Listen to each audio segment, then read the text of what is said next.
Jangan menyebarkan berita yang satu ini. Karena apa? Tuh kan jadi penasaran. Kembali lagi di Cornerstone Connection. Karena aku dengar Cornerstone, aku udah gak gatel-gatel lagi. Wow, berarti obatnya nonton Cornerstone dong? Iya bener banget. Nah, ternyata obatnya mempelajari Cornerstone. Pelajaran ke-8 yang berjudul Bersedia dan Mampu. Jadi seorang sakit itu dia datang pada imam, kemudian imam akan lihat kulit. Itu ini sakit kulit kan ya. Jadi imam akan lihat semuanya, oh iya ini sakit kusta. Nah kalau sudah imam katakan bahwa dia sakit kusta, maka dia tidak boleh lagi tinggal di kota atau di rumahnya. Dia harus keluar. Keluar dari kota, gitu. Tinggalkan semuanya, dia harus keluar. Pada waktu orang itu melihat Yesus sudah menyembuhkan, ada keinginannya untuk datang kepada Yesus.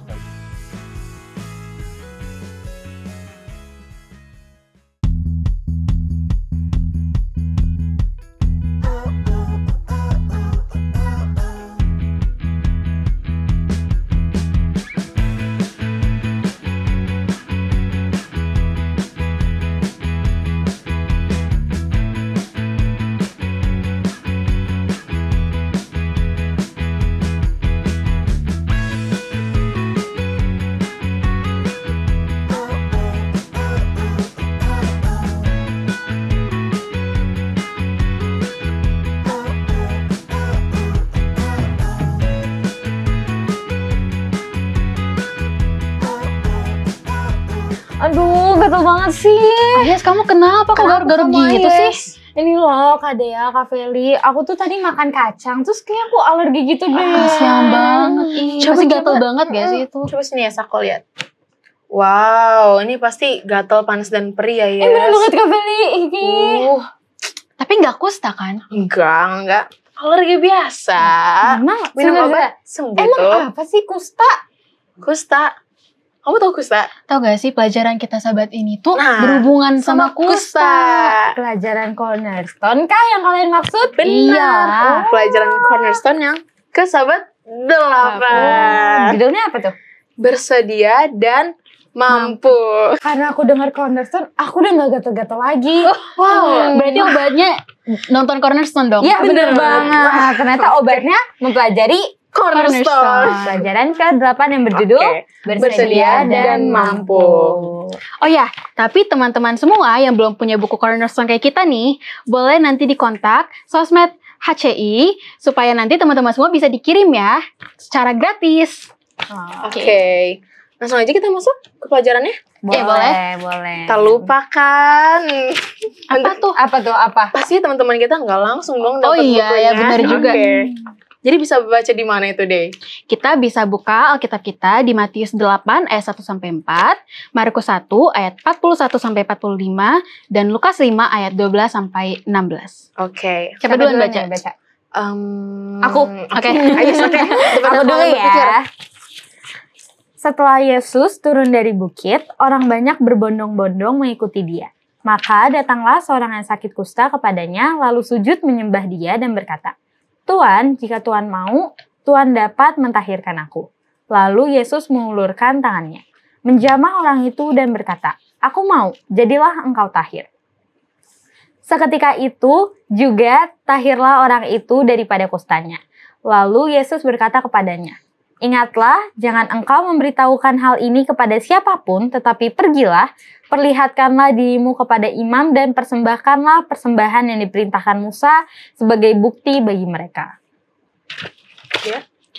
Maka tergeraklah hatinya oleh belas kasihan, lalu ia mengulurkan tangannya, menjamah orang itu dan berkata kepadanya, "Aku mau, jadilah engkau tahir." Seketika itu juga lenyaplah penyakit kusta orang itu dan ia menjadi tahir. Segera ia menyuruh orang itu pergi dengan peringatan keras. "Ingatlah, janganlah engkau memberitahukan apa-apa tentang hal ini kepada siapapun, tetapi pergilah, perlihatkanlah dirimu kepada imam, dan persembahkanlah untuk petahiranmu persembahan yang diperintahkan oleh Musa sebagai bukti bagi mereka." Tetapi orang itu pergi memberitakan peristiwa itu dan menyebarkannya kemana-mana, sehingga Yesus tidak dapat lagi terang-terangan masuk ke dalam kota. Ia tinggal di luar di tempat-tempat yang sepi. Namun orang terus juga datang kepadanya dari segala penjuru. Pada suatu kali, Yesus berada dalam sebuah kota. Di situ ada seorang yang penuh kusta. Ketika ia melihat Yesus, tersungkurlah ia dan memohon, "Tuan, jika Tuan mau, Tuan dapat mentahirkan aku." Lalu Yesus mengulurkan tangannya, menjamah orang itu dan berkata, "Aku mau, jadilah engkau tahir." Seketika itu juga lenyaplah penyakit kustanya. Yesus melarang orang itu memberitahukannya kepada siapapun juga dan berkata, "Pergilah, perlihatkanlah dirimu kepada imam dan persembahkanlah untuk pentahiranmu persembahan seperti yang diperintahkan Musa sebagai bukti bagi mereka." Tetapi kabar tentang Yesus makin jauh tersiar, dan datanglah orang banyak berbondong-bondong kepadanya untuk mendengar dia dan untuk disembuhkan dari penyakit mereka. Akan tetapi ia mengundurkan diri ke tempat-tempat yang sunyi dan berdoa. Oke. Pas banget nih. Tadi kayaknya kalau ada Yesus di sini, pasti aku juga bermohon kepada Yesus buat sembuhin alergi aku. Jadi apa nih, Kak Feli? Apa yang bisa kita ambil nih dari pelajaran sampai dari yang pelajaran ke-8? kita bacain itu, ini ngeceritain gimana seorang yang punya penyakit kusta, dia datang kepada Yesus dengan penuh iman, memohon untuk disembuhkan. Lalu Yesus melihat orang yang kena sakit kusta itu, tergerak hatinya pasti dong ya, tergerak. untuk menyembuhkan orang itu. Dia menjamah orang itu, lalu orang itu sembuh deh. Pasti sembuh. Kalau udah Tuhan yang bekerja, pasti akan terjadi. Benar. Gak ada yang mustahil. Kemudian Apa tuh deh yang bisa kita ambil? Lalu di sini itu juga diceritain bahwa Yesus ini melarang orang itu untuk mengabarkan berita itu kan kepada orang benar. emang banyak. kenapa ya? Kenapa ya? Kenapa ya? Nanti Kayak- kita tanya. Oke, ini pertanyaan ini. Terus tapi orang ini tuh tetap aja tuh dia menyebarkan berita itu ke orang banyak. Jadinya ada dampaknya ya ternyata dari Benar. perilaku yang telah dibuat oleh orang kusta yang sudah disembuhkan oleh Tuhan ini. Ternyata Tuhan Yesus ini jadi tidak bisa masuk ke dalam Kota Kota, itu, iya. kota di sana. secara terang-terangan untuk Iya. mengabarkan Injil dan membagikan ajarannya. Padahal dari awal memang tujuan Yesus untuk mengabarkan Injil ke seluruh kota ya. Benar. Untuk mengenali siapa sih sebenarnya juru selamat itu. Iya, Jadi karena itu juga Yesus cari tempat yang sunyi. Terus dia mengundurkan diri, dia ke tempat yang sunyi, di situ dia berdoa. Oke. Udah paham Udah lah ya. paham lah ya dikit-dikit Iya. ya. Oke. Sekarang Kita pasti mau dengarkan apa fakta-fakta menarik kan? bener banget, aku Kamu mau kan? udah kepo Ya, banget. Kepo banget kan? banget. Oke. Untuk mendengarkan fakta-fakta yang menarik ini, kita masuk ke dalam segmen Apakah kamu tahu? Apakah kamu tahu? Kata belas kasihan berasal dari bahasa Yunani, yaitu splangizomai. Nah, sebenarnya kata ini adalah istilah medis yang merujuk pada usus atau bagian terdalam dari tubuh kita. Tapi, kata ini juga bisa diartikan sebagai merasakan sesuatu yang sangat dalam sampai perutmu terasa seperti terpelintir dan berteriak. Nah, meskipun ini terdengar agak aneh, ini menggambarkan bagaimana perasaan Yesus terhadap orang-orang yang terperangkap dalam dosa. Perasaan itu bukan hanya tentang merasa kasihan, tetapi juga mendorong untuk melakukan sesuatu demi membantu mereka. Nah, adik-adik, kalian pernah nggak merasakan yang sama seperti Yesus? Jawab di kolom komentar ya.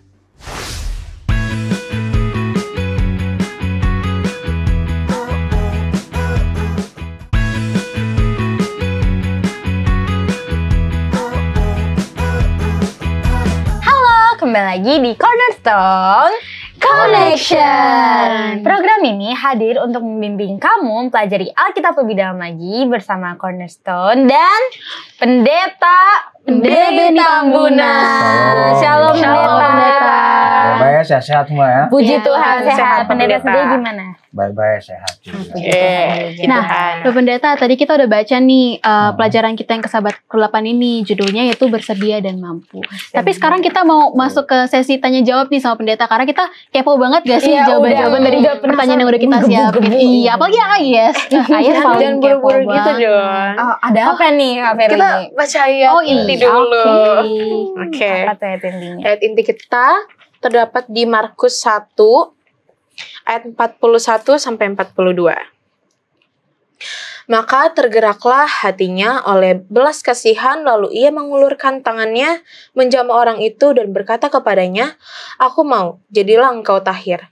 Seketika itu juga lenyaplah penyakit kusta orang itu dan ia menjadi tahir. Oke. Sekarang langsung aja ya masuk ke pertanyaan. Bener tuh kata Kak Dea. Aku tuh udah menggebu-gebu buat bertanya kepada pendeta. Silakan. Jadi pendeta duluan. masuk ke pertanyaan pertama, pendeta. Aku mau bertanya, apa sih yang dilakukan oleh orang sakit kusta ini yang datang kepada Yesus, lalu bagaimana Yesus meresponnya? Iya, kita tahu dulu penyakit kusta zaman dulu itu keadaannya. Penyakit kusta itu kan bintik-bintik putih oleh sebab bakteri ya. Kalau kita tanya Mbak Google, ya, dia akan berikan bakterinya, dan itu bisa makan waktu yang lama. Jadi seseorang tidak langsung begitu kena langsung, enggak, dia makan waktu antara 6 sampai 40 tahun. Ya, di tengah-tengahnya ada sampai 6 bulan tahun. Ada lama prosesnya baru seorang itu sakit. Baru seorang. Nah, kalau seorang yang sudah kena sakit kusta, maka yang menentukan dia sakit kusta atau tidak adalah imam. Jadi seorang sakit itu dia datang pada imam, kemudian imam akan lihat kulit. Ini penyakit kulit kan ya. Jadi imam akan lihat semuanya, oh iya ini sakit kusta. Nah, kalau sudah imam katakan bahwa dia sakit kusta, maka dia tidak boleh lagi tinggal di kota atau di rumah. Dia harus keluar. Keluar dari kota, gitu. Tinggalkan semuanya. Dia harus keluar. Dan kalau dia mau ketemu dengan orang, dia yang harus berteriak, najis, najis. Supaya orang tidak dekat. Karena penyakit kusta juga menular oleh karena ludah, oleh karena bersin dan lain sebagainya, itu menular. Tapi makan waktu yang lama.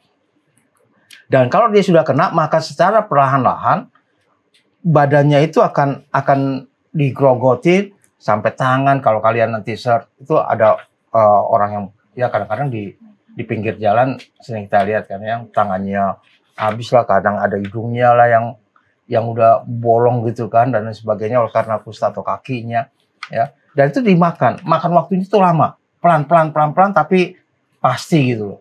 Pelan-pelan tapi pasti, yang membuat orang itu atau penderita itu merasa sakit sekali. Karena dia akan jadi mati rasa. Dia mati rasa dan nggak rasa bahwa tangannya udah buntung, jarinya udah habis itu dan sebagainya. Jadi itu makan waktu yang lama. Nah, kalau dia sudah pergi jauh di luar kota, maka kalau dia cari makan dan sebagainya, kalau kita juga baca mengenai 10 orang kusta yang datang dan sebagainya, itu kan mereka teriak-teriak dulu. Nah, pada waktu rombongan Yesus yang jauh, dia sudah lihat bagaimana Yesus menyembuhkan orang, bagaimana Yesus menyembuhkan dan sebagainya yang dilakukan oleh Yesus. Kemudian saya juga pasti sembuh nih. Tapi kembali ya, dia kan tidak boleh dekat-dekat dengan siapapun. Tapi dia nekat. Dia berlari ya. Waktu dia berlari ini, orang kan takut kan. Orang takut, orang minggir. Orang pada minggir semuanya, tapi dia tetap berlari dengan kencang walaupun ada orang yang menghalangi dia, termasuk murid-murid pada waktu itu. Orang takut juga kan. Murid-murid juga menghalangi supaya Yesus jangan pegang. Karena takut Yesus nanti tertular. Karena takut Yesus tertular, maka orang ini datang kemudian dia minta supaya disembuhkan. Yang menarik adalah Yesus tuh pegang itu tangan. Benar. Ya, Yesus tidak katakan, oke, angkat inimu, kamu sembuh. Bisa aja kan? Kan banyak mujizat yang Yesus lakukan seperti itu. Banyak penyembuhan yang Yesus lakukan. Tapi ini tidak disengaja. Sengaja Yesus pegang memang tangannya untuk melihatkan, oke, kalau kamu mau, aku mau supaya kamu tahir, orang itu tahir. Orang itu sembuh. Sembuhnya seluruhnya. Dikatakan badannya itu seperti anak bayi yang baru lahir. Wow. Ya, jadi kulitnya itu memerah begitu, yang ini memang sehat kembali. Dan bukan hanya secara badani dia sehat, tentunya secara rohani juga dia sehat. Jadi Yesus itu merespon pada waktu orang itu melihat Yesus sudah menyembuhkan, ada keinginannya untuk datang kepada Yesus supaya dia sembuh. Sebenarnya pada saat yang sama Yesus juga perlahan-lahan, Yesus kan dengan rombongan ya, perlahan-lahan dia mendekati ke arah orang itu. Jadi pada waktu orang itu punya niat mau dekat, maka saat yang sama juga Yesus ada mengarah kepadanya untuk mendekat. Jadi respon Yesus adalah dia juga mendekat, ya, dan Yesus pun memberikan kesembuhan. Oke, sudah menjawab pertanyaan aku banget nih. Aku jadi udah gak kepo lagi. Oh, udah gak kepo lagi kamu. Itu sekarang yang kepo dia Aku. mungkin ya. Oke, aku mau nanya di Pak Pendeta. Ya. Kan tadi kan Yesus menyembuhkan orang kusta. Tapi kenapa sih setelah Yesus menyembuhkan orang itu, Yesus meminta orang itu supaya dia nggak memberitahukan kesembuhannya ini kepada orang lain? Iya, yang pertama adalah kalau dia sudah berteriak lebih dahulu kesembuhannya kepada orang lain, sementara yang menentukan dia sembuh atau tidak adalah imam kan? Benar-benar. Imam. Itu sebabnya Yesus katakan pergi dulu ke Ka'bah sekaligus bawa persembahanmu. Bahwa imam melihat dia sembuh, kemudian dia berikan persembahannya, setelah ditentukan sembuh baru dia berteriak kan, saya sudah sembuh. Kalau sebelumnya dia sudah lebih dahulu berteriak untuk yang sembuh, maka akan ada halangan-halangan di mana Yesus tidak akan bisa untuk melakukan mujizat-mujizat lagi kepada banyak orang lain. Jadi kenapa lakukannya, bahwa itu harus lakukan, bahwa imam yang menentukan, kemudian Yesus minta supaya dia jangan beritakan pada orang lain, supaya pekerjaan Yesus juga boleh berjalan dengan baik, dan supaya dia juga diyakinkan bahwa dia sembuh. Kalau nanti tahu, oh Yesus yang menyembuhkan, belum sembuh nih, keluar, kan lebih susah. Gitu. Oke. Terjawab Pak Pendeta. Berarti sekarang aku nih Pak Pendeta. Kenapa penyakit kusta itu mempunyai kesamaan dengan dosa? Iya, penyakit kusta itu kan tadi dia menular, kemudian makan waktu yang lama. Pelan-pelan baru, oh memang sakit. Kadang-kadang dosa kan seperti itu. Kita rasa, enggak dosa nih, enggak apa-apa. Lama-lama kita anggap itu hal yang biasa. Dan kalau sudah hal yang biasa, kita jadi mati rasa. Kusta kan mati rasa, sudah tangannya habis dan sebagainya, jadi mati rasa. Nah kalau sudah mati rasa, ya sudah susah. Dosa kan seperti itu. Kalau kita rasa bukan dosa lagi, orang bilang, jangan dosa. Nggak apa-apa, kemarin nggak apa-apa kok gini. Nggak apa-apa, kita anggap bukan dosa lagi. Jadi disamakan itu dengan dosa karena makan waktu yang lama, pelan-pelan, kemudian itu akan mematikan rasa kita, mematikan bahwa itu adalah satu dosa. Oke, terima kasih Pendeta udah menjawab pertanyaan kita masing-masing. Udah nggak kepo lagi. Iya, udah terjawab. Oke, sekarang kita akan masuk ke dalam segmen Apa Pendapatmu?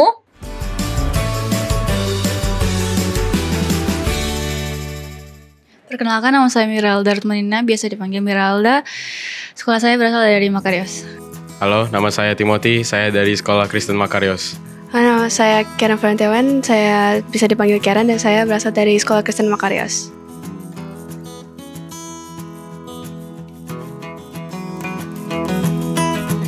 Karena dan kita menuruti hukum-hukum Tuhan, perintah-perintah Tuhan, itu sudah kita mencakup semuanya.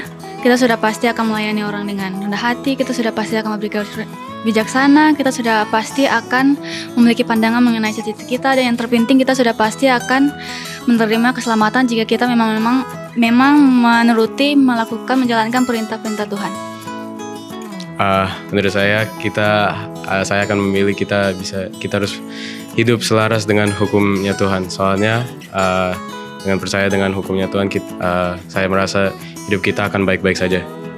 Yang terakhir, karena saya percaya jika saya mengikuti dengan kehendak Allah, ia akan membantu saya dan selamatkan saya dari semua bahaya.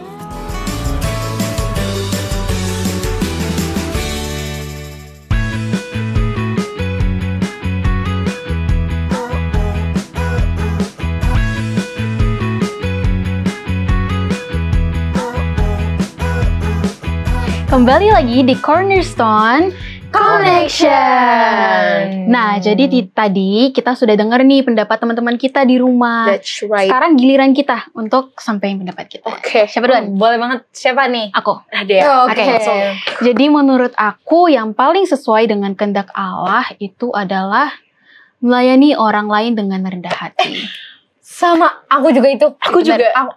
Berarti kita sehati. Berarti gimana? Kita sehati dalam Kristus. Sehati dalam Kristus. Yes, oke. Kita belum tanya pendapat. Pendeta. Ya, pendapat pendeta. Gimana nih pendeta? Ya 3 lawan 1 ikut aja sama. Itu namanya Gimana? FOMO pendeta. Oh, gitu. Punya pendidikan teguh. Kita kan bisa juga dengan pengertian kita bisa menjadi orang bijaksana, cerdas, tapi lain pihak tetaplah bersama-sama dengan Tuhan dalam pandangan-pandangan kita. Iya, Benar Oke. banget pendeta. Kan kita udah dengar pendapat dari teman-teman dan kita Kita juga udah sendiri, kasih nih ya pilihan kita udah. nih.